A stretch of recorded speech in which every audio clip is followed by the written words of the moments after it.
Bonjour. On ne peut plus se taire. On ne doit plus se taire. La toile bruisse des rumeurs de mort subite, violentes, inexpliquées, de savants noirs qui ont trouvé des remèdes pour les maladies du siècle. Et ça fait longtemps que ça dure, et ça continue.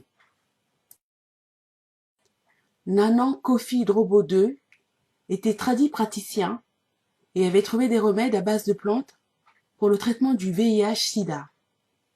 Il est mort pendant sa garde à vue le 25 août 1992.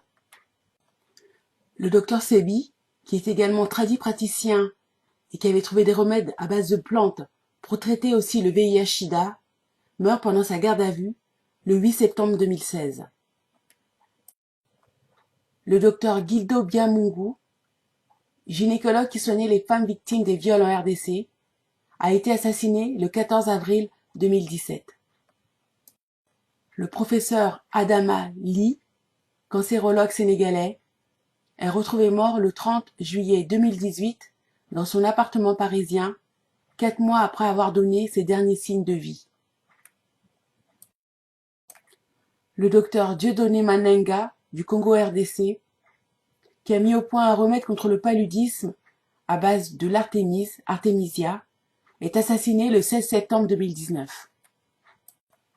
Le professeur Donatien Mavungu du Gabon, inventeur d'une solution contre le sida et le cancer, est retrouvé mort dans une chambre d'hôtel le 4 février 2020.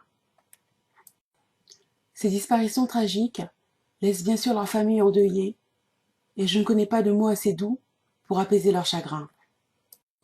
Mais c'est toute notre communauté, toute notre humanité qui est endeuillée.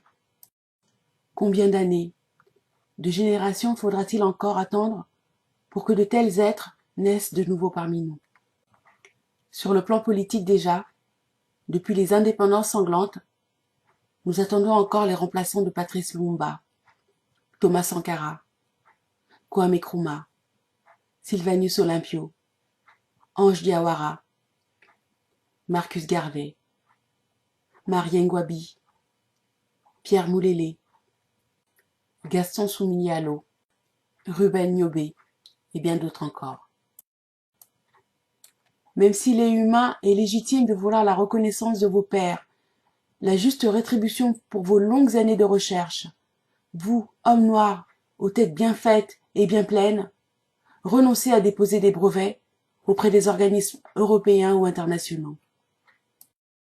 Au mieux vous serez copiés, au pire éliminés, parfois même de la main de vos propres congénères. Les enjeux de la santé ne sont plus étatiques, mais mondiaux. Les intérêts colossaux de ces Goliaths de l'industrie pharmaceutique ne laisseront pas les David de la recherche africaine, ressortissants d'États démissionnaires et incapables de les soutenir, une chance de les priver de leurs profits juteux. Entre continuer à vendre des médicaments au mieux inefficaces, au pire dangereux, mais rentables, et tester des nouvelles molécules en rétribuant les détenteurs des brevets, leur choix est vite fait. Alors, de grâce, vous qui avez découvert une thérapeutique efficace, gardez le silence pour rester en vie très longtemps encore. Pour vous, pour vos proches, pour nous. Car si dans la modestie de ces vies imposées par les rapaces qui nous gouvernent, vous ne soignez pas les maux de nos pères, de nos mères, de nos frères et de nos enfants, qui le fera?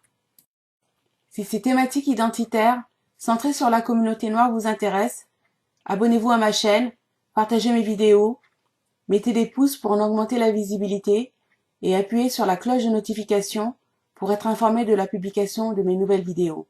Merci.